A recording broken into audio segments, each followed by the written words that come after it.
Hello everyone, and welcome back to another Solo Spooky Story. My name's Rob, and today I'll be your host. For those of you that don't know, the Solo Spooky Stories are shorter episodes every other week presented by myself, where I'll just talk about something that I find pretty interesting. And it's just a one-on-one conversation between you and I, the listener. And they're pretty fun to do. So that's really all I can say about them. I hope you're having a good time whenever you're listening to this. The world's a bit mad at the moment, and I don't want to say much more than that because we're not a political podcast, but there's a lot going on, so look after yourself. And yeah, I know things are probably a bit stressful at the moment with how things are going, so yeah, just be looking after yourself. Make sure you're not consuming too much media all the time, and that you're taking breaks and going outside and things like that, and just trying to enjoy things. So it's really important to do. I myself have really embraced the fact that it's a bit warmer in Ireland now and it's a bit sunnier, and I'm just enjoying being able to go outside again and just existing outside. It's a lovely time. But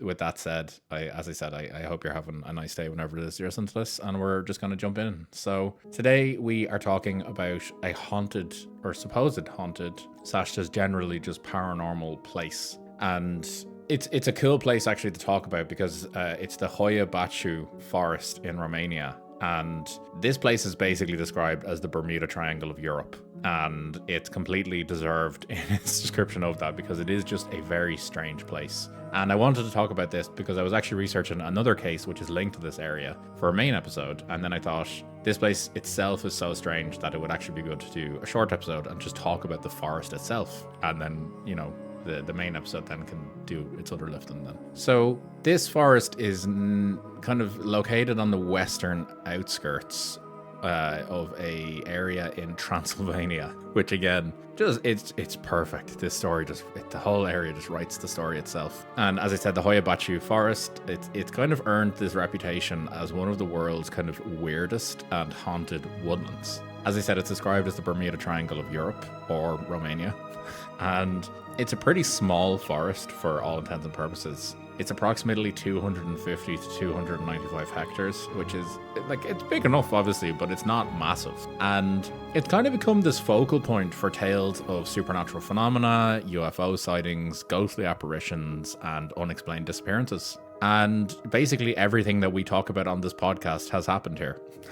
There's some category of it anyway. And it's famous, or I suppose its notoriety, it's not actually just the product of modern media. It's actually the culmination of centuries-old folklore, Cold War era investigations, and this kind of persistent stream of personal testimonies from people on likes of Instagram and TikTok. It's obviously talked about on Reddit, and it's generally just fairly well known. It's kind of just out there. People know about it, and it's a pretty cool place. I'd actually love to go there, just to kind of see it myself. So we're gonna talk firstly about what makes this forest so unique. And as I said, it's located in Transylvania, and it's both this kind of it's right on the edge of Romania's second largest city. So it kind of makes it both very, very accessible to get there. And it kind of just adds to the mystery given its proximity to just a city.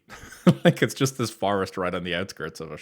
And from what I understand, people just go there. They just go there for days out. They go for walks. They bring, their family there. It's just a lovely area. And it actually does look great. And the southern border of the forest runs along the ridge of the Somasculmic River. And the northern edge is on the Nadas River. So it's two rivers either side at the top and bottom. And the terrain itself, it's fairly gentle in its hills. There's nothing kind of mad there. It's not like mountainous or anything. It's pretty light. And it has this just kind of very dense woodland made up of oak, beech, hornbeam, birch trees, all the likes. And because of the type of location that we're in, and I think like altitude and all this sort of stuff, it kind of has its own microclimate in certain areas which often trap fogs. So you'll have these kind of just random eerie fog just kind of appearing, and it just adds to the eerie reputation. And the cool thing about this forest is that it's probably the most striking thing about this forest is its array of, I suppose, twisted and contorted trees. Some kind of spiral or bend at these mad angles, and it just kind of makes it have a very distinctive look. It's very visually distinctive, and it really just adds to the lore about how creepy this is. So yeah, so the the area itself, it's been fairly active throughout history. There's been archaeological excavations going right back to 6500 BCE, Neolithic settlements there. It's been used all throughout history, human history. It's there's a lot going on there. There's basically been use there from the very early agricultural communities in the area, the first wave of farming societies, and there's been evidence of hunter-gatherer lifestyles there, all the way through to settled agriculture, and it's got it all. There's been pottery found there, stone tools, burial practices have been seen there. There's been a lot, and I suppose the presence of this ancient human activity adds to the layer of historical intrigue to the forest, with reports of pagan activity there and druids turning up and doing all this mad stuff as well. So it just adds to the whole lore of the area. And then into the medieval and modern period, then the forest has, as I said, been used throughout it as well. For centuries, villagers in the area regarded the forest with some sort of suspicion. They passed down tales of disappearances and curses. And then coming into the modern times, then in the 1960s, it became a UFO kind of hotbed for a period. So it's got this cool history all throughout human history of lore and folklore and just everything kind of going on with it. The very name of the forest itself, Hoia-Baciu, it's actually entwined with one of the region's most enduring legends. And according to, I suppose, local folklore, a shepherd named Baciu entered the forest with a flock of 200 sheep. He allegedly vanished without a trace, and neither the sheep or the shepherd were ever found despite extensive searches by the villagers. And this story, it lacks specific date, any sort of corroborating historical records, any sort of function in reality. This is a myth basically, and it serves as one of these cautionary tales, which I would assume local parents told to their children to avoid them going into the forest, and mostly at night. And I suppose it kind of just lends to this story building around this forest being not an ordinary place where rules don't usually apply. And these sort of stories about shepherds disappearing and all the animals gone and no one ever was seen again. It serves as a warning for children to not wander off in the forest at night, but it also then creates stories about this mystical forest where people disappear. So it's kind of a double-edged sword in that. But yeah, one thing that I did see kind of described online, and hopefully someone else can maybe offer more insight into this than myself, but Romanian folklorists have apparently noted that forest avoidance myths are actually apparently quite common in Transylvania, particularly in communities bordering dense woodlands. So forests are often depicted as liminal spaces, these kind of thresholds between the known and the unknown, and the safe and the dangerous. So in this context, the shepherd legend is less about this actual disappearance and more about the forest's role as this kind of boundary between the known and the unknown. So hopefully, as I said, someone can offer more insight into that.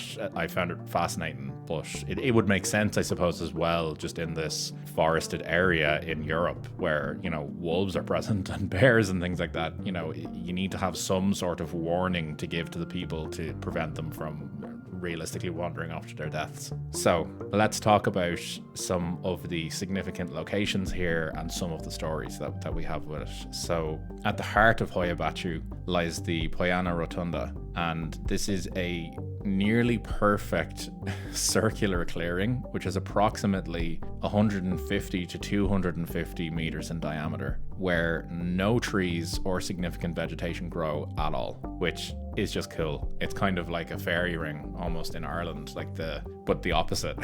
We have those fairy rings where stuff grows on the inside and you're not to touch them. This is kind of the opposite in a sense where nothing grows there and don't touch it. And it's just a really cool place. When you look at pictures of it, and I'll put some on Instagram when I put this episode up, it's just this barren circle, which is very cool. It's got this apparently unusually sharp grass and basically no weeds, which is very, very cool. Soil analysis conducted by researchers from local universities and others have failed to identify any sort of chemical, biological or radiological reason for the lack of tree growth. The soil composition, pH and mineral content are reportedly normal, and there's no toxins or pathogens found in the area. So from what I could see from my very brief research online, no one can explain why this circle is there, and it just kind of adds to the myth about it.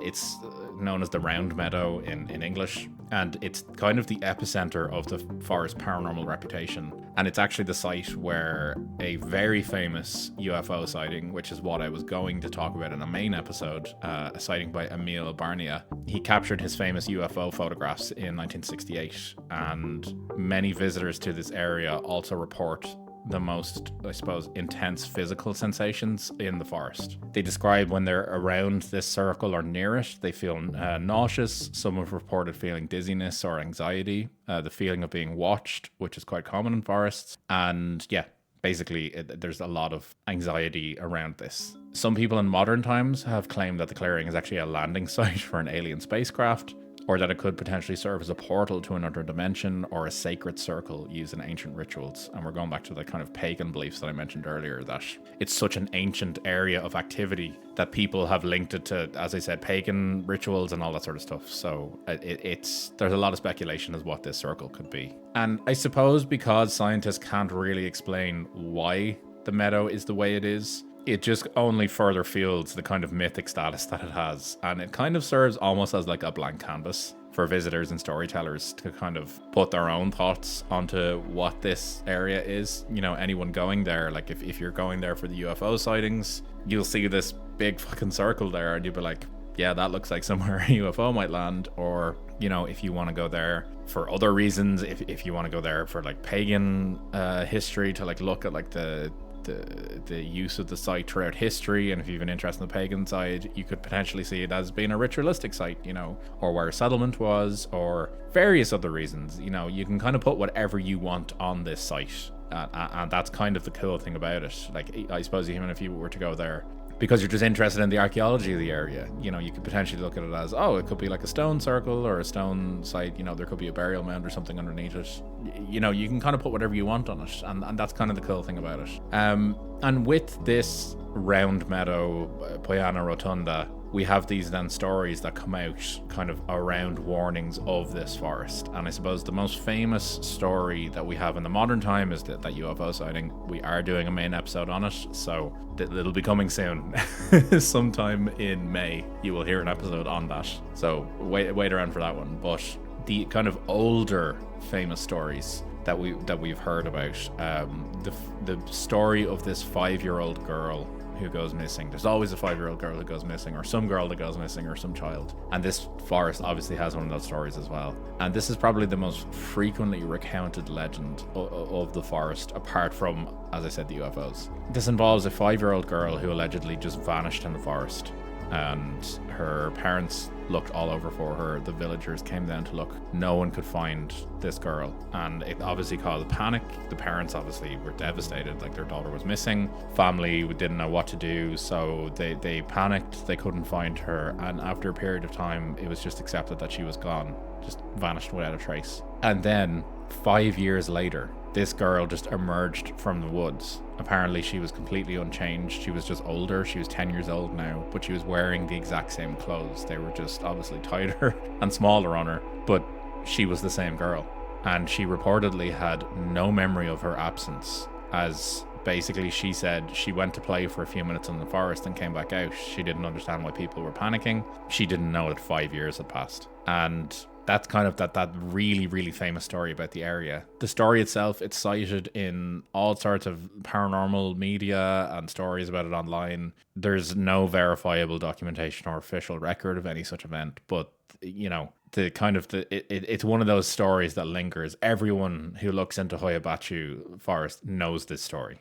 You know, it's the first story you hear about, and it's the one that hangs around, the one that everyone kind of knows about. Obviously, there's the story of the shepherd who went missing in the forest as well. And then beyond the shepherd and the girl, the forest is also associated with numerous tales of people vanishing. It's kind of a resounding story in the area. And I suppose it kind of makes sense with, as I said, wild animals and things like that people would go missing. The other thing that people talk about is missing time, where they'll talk about emerging from the woods disoriented and unable to account for hours, days, or in the case of the 5-year-old girl, years. Some hikers in modern time have even reported entering the forest and later finding themselves in unexpected locations with very little memory of how they got there. And they point to just the inherent kind of creepiness and kind of the layout of the forest just making it very difficult to navigate, and that it causes them kind of stress, confusion, and yeah, they've basically talked about missing time when they've entered the forest. Local rescue services then,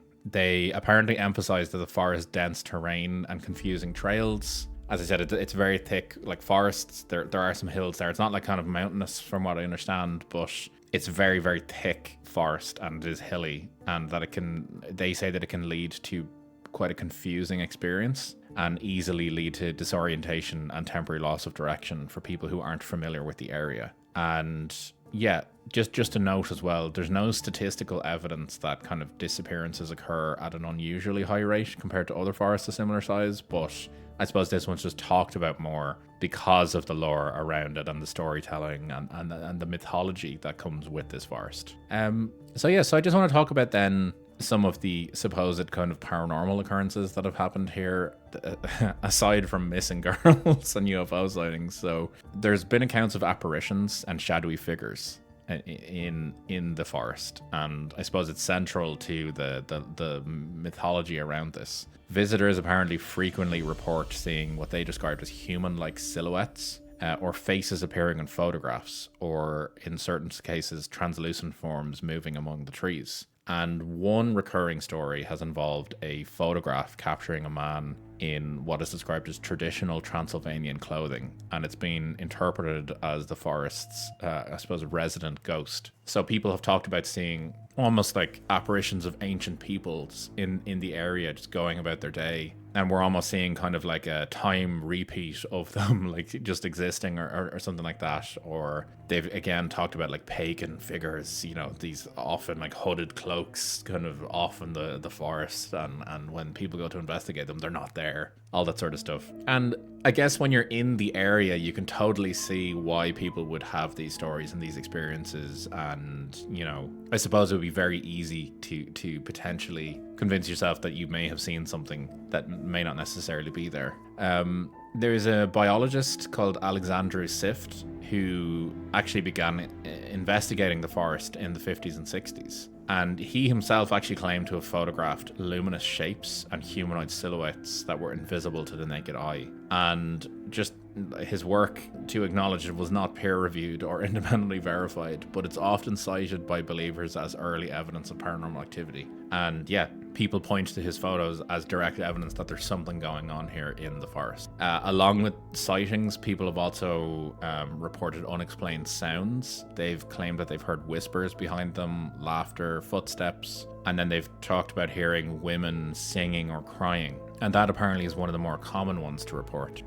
People, especially at night or in the vicinity of the round meadow, have reported hearing women singing or crying around it, but they can't see anyone doing that. Some visitors then have described the sensation of being grabbed or pushed by invisible hands, while others have recounted hearing kind of heavy footsteps or hoof-like pounding that abruptly stops when it either gets close to them or they go to investigate it. This is just really, really interesting stuff. And, because it is kind of in this like densely forested area, it's totally understandable that like you'd be completely freaked out if you heard something that you couldn't understand. And yeah, it must be terrifying. So I suppose, as I talked about earlier, the most famous story about this is a UFO incident that occurred in 1968. And I'm not going to ruin it for everyone because I do want to do a full episode on it.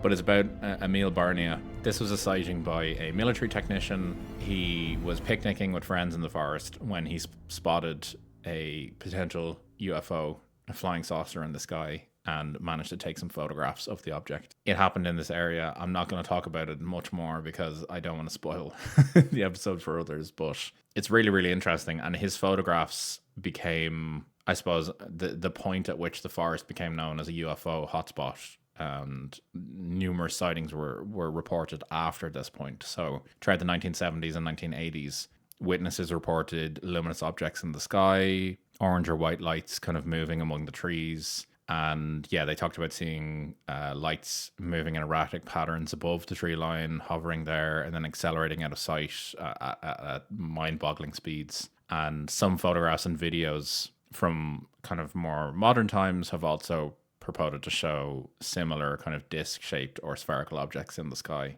And yeah, it's fascinating. So people have now talked about it being not just a paranormal hotbed for like ghost sightings and things like that, but it's now also, some have described it online as Romania's Area 51, which is definitely not the case. But it's really interesting to see how it's transitioned from this mythical kind of folklore-y sort of area now into modern times being a UFO hotbed. So it's really, really interesting. And yeah, that's kind of where we are. So I talked about people having kind of mad sort of symptoms there. Apparently, when it's linked to the UFO stories, people talk about symptoms more than they did before. So a lot of people talk about nausea and dizziness there, headaches and migraines, and then kind of feeling just very kind of unsettled. Some have talked about getting skin rashes and kind of scratches on them or burn-like kind of marks. But yeah, they all kind of link it to the forest and being there and being in that specific kind of area where UFOs were potentially seen. So that's kind of it. Like, scientists have come in to study the area, and it's frequently linked to, like, the forest itself is linked to reports of malfunctioning electronic devices. Scientists have apparently described compasses spinning erratically, cameras and phones just not working, batteries draining rapidly, and yeah, apparently there's a lot of like electromagnetic field spikes in the area and things like that. So people have talked about it being, maybe there could be some like a geophysical reason or geological reason for the issue or the occurrences happening, but nothing has been identified as of yet. So it's a really cool place, and you know, as I said, I'm gonna post some pictures of it, and you know, you can have a look for yourself if you follow us on Instagram, and you can kind of see the sort of place that we're talking about. But yeah, it's just one of these cool places, and there's loads of them throughout Europe. Like, there's all these kind of like haunted forests and things like that. Like, I know like the Black Forest in Germany is another one, but Hoia-Baciu, it's kind of a bit different. It's kind of this like cursed place that it's kind of like people talk about it being this kind of sacred pagan forest, and now it's cursed. But wait, there's also portals there, and there's interdimensional stuff going on, and there's also sightings of UFOs, and oh, by the way, there's also, you know, shadow people being seen as well. So it literally has everything. As I said at the start, pretty much every category of paranormal that we talk about on this podcast, this place has it. And it's just such a cool area that it, you know, it deserves to be talked about. So yeah, that's kind of it. So, you know, I hope you've enjoyed this one. As I said, I wanted to do something on it. I thought it deserved its own episode, and it absolutely does. So now when you listen to the next episode where we talk about the UFOs and things like that, you'll have an appreciation for for the sort of area that we're talking about. But yeah, with that said, I hope you've enjoyed this one. You can let us know on social media. You can get us on Threads and Instagram at the SpookyFPod. You can get us on Gmail at spookyfpodcast@gmail.com, or you can leave a comment on YouTube when this episode goes up. You know, I'd love to hear from you on this. And yeah, you can actually leave comments on Spotify now as well. If that's your app that you listen to us on, you can leave comments on Spotify on episodes. And while you're there, you might leave us a little rating as well. Just let us know what you think. But yeah, with that said, I hope you're having a lovely day whenever it is you're listening to this. And we'll catch you in the next one. Take it easy, guys.